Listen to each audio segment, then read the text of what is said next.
Good morning class कल हमने geography का जो चैप्टर 1 पढ़ा था संसाधन, उसमें मैंने आपको प्राकृतिक संसाधन, मानव निर्मित संसाधन और मानव संसाधन के बारे में बताया था।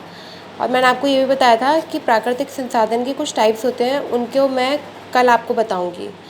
तो प्राकृतिक संसाधन क्या होता है? जो हमें प्रकृति से सीधे प्राप्त होता है, उसमें कोई भी मानव का हाथ नहीं होता। इसके 4 प्रकार होते हैं। पहला होता है विकास व प्रयोग के आधार पर, दूसरा है उद्गम के आधार पर, तीसरा है भंडार के आधार पर और वितरण के आधार पर। हम पहले बात करेंगे विकास व प्रयोग के आधार पर संसाधन क्या होते हैं। ये भी 2 तरह के होते हैं विकास व प्रयोग के आधार पर, वास्तविक और संभाव्य। वास्तविक क्या होते हैं? जिनकी मात्रा का हमें ज्ञान हो कि कितनी मात्रा में ये हमारे पास अवेलेबल है।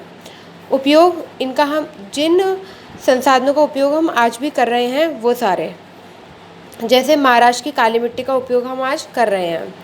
संभाव्य होते हैं जिनकी मात्रा तो हमें ज्ञात नहीं है, ना हम इसका वर्तमान में प्रयोग कर रहे हैं, लेकिन भविष्य में हम इनका प्रयोग कर सकते हैं और जिनका वैज्ञानिकों ने पता लगा लिया है, जैसे लद्दाख में यूरेनियम पाया गया है। दूसरा है उद्गम या उत्पत्ति के आधार पर। 2 होते हैं जैव और अजैव। ये आपको पता ही है जैव और अजैव क्या होते हैं। जैव होता है जो भी चीज़ जीती है, जान है, सांस लेती है, वो सब सजीव होते हैं, जैसे जीव जंतु प्राणी। अजैव निर्जीव वस्तु, मृदा और चट्टान। ठीक है। प्राकृतिक संसाधन 4, विकास व प्रयोग के आधार पर 2, वास्तविक और संभाव्य, उद्गम और उत्पत्ति के आधार पर भी 2, जैव और अजैव। आप बेटा इस वीडियो को 2-3 बार देखना, तब आपके ये ढंग से समझ में आ पाएगा। अब थर्ड आता है भंडार के आधार पर। ठीक है। किसके आधार पर? भंडार के आधार पर।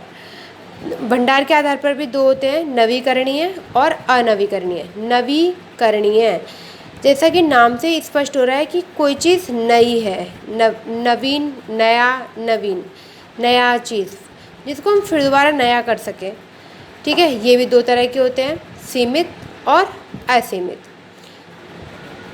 सीमित है सौर ऊर्जा, सीमित हो गए जल, मृदा, वन, ये सारे हो गए सीमित। असीमित हो गए सौर ऊर्जा, पवन ऊर्जा, मतलब इनकी ऊर्जा हम कितनी भी ले लें। अब ये बताओ, सौर ऊर्जा मतलब सूर्य की, अगर हम धूप को हम अपने सेव करके रख लें, स्टोर करके रख लें, क्या सूरज पर कोई फ़र्क पड़ेगा? वो तो अगले दिन भी उगेगा और उतना ही प्रकाश देगा और उतनी ऊर्जा देगा। पवन ऊर्जा हवा है, अगर वो अपनी गति से ज़्यादा चलेगी तो भी भैया कोई उसका रख लो तो भी वो उतनी हवा देगी, और नहीं रखोगे तो भी डेली उतनी हवा देनी है उसको। और सीमित होते हैं जल। हम अगर जल का ज़्यादा यूज़ करेंगे तो एक ना एक दिन जल ख़त्म हो जाएगा। मिट्टी का अगर हम ज़्यादा यूज़ करेंगे, वन भी ख़त्म हो जाएंगे। इन सबों का मानवीय क्रिया का प्रभाव नहीं पड़ता है किस पर? असीमित पर। और सीमित पर मानवीय क्रिया का प्रभाव पड़ता है। अगर मानव इनका ज़्यादा उपयोग करेगा तो ये ख़त्म हो जाएंगे, और इसमें मानवीय क्रियाओं का प्रभाव नहीं पड़ता। कितना भी यूज़ कर लो, इस पर कोई प्रभाव नहीं पड़ता। फिर आता है अनवीकरणीय। इन जिनको नया नहीं किया जा सकता। नया होने में, अगर किया भी जा सकता है ना, तो नया होने में 100 वर्ष लग जाते हैं। इनके भंडार सीमित होते हैं, लंबा समय लेते हैं ये नया होने के लिए। ये जल्दी ही समाप्त मतलब हो जाएंगे। कहने का मतलब है कि अगर हम इनका यूज़ करते गए, अभी भी जो हमारे पास हैं, और इनका हम यूज़ करते गए तो जल्दी समाप्त हो जाएंगे, और आने वाली पीढ़ी जो है ना, इनका यूज़ नहीं कर पाएगी। जैसे कोयला, पेट्रोलियम गैस, प्राकृतिक गैस, पेट्रोलियम, ये सारी चीज़ें क्या हैं? अनवीकरणीय हैं। और सब अगर हम इनको नया होने के लिए अभी से कर दें, स्टार्ट कर दें, तो ये 1000 साल तक क्या हम जिएंगे? नहीं। हमारी आने वाली पीढ़ी इनका उपयोग कर भी पाएगी कि नहीं, उससे आगे वाली पीढ़ी, मतलब 1000 साल का प्रोसेस है, इसलिए इसको अनवीकरणीय में रखा गया है। चौथा है वितरण के आधार पर। भाई देखो, पहली बात तो ये वितरण 2 प्रकार के होते हैं, सर्वव्याप और स्थानिक। सर्वव्याप जो सभी जगहों पर होता है, और स्थानिक होता है जो किसी क्षेत्र विशेष में पाया जाता है, स्थान विशेष पर पाया जाता है। सर्वव्याप में हो गया वायु, सूर्य, ऊर्जा, मतलब रोशनी, ये सब कुछ। स्थानिक में क्या होता है?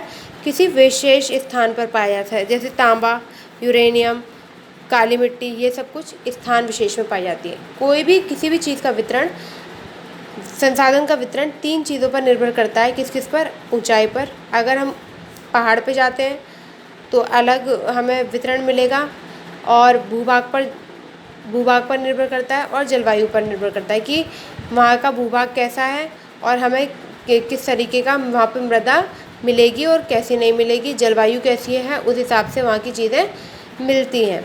जैसे ठंड होती है तो ठंड में हमारे जम्मू कश्मीर में ही सिर्फ एक जगह है जहाँ पर केसर का उत्पादन होता है। उसके अलावा पूरे देश में कहीं भी केसर नहीं बनाई जाती। इसलिए ऊंचाई, भूभाग और जलवायु ये तीनों कारक हैं जो वितरण को प्रभावित करते हैं और निर्भर होता है।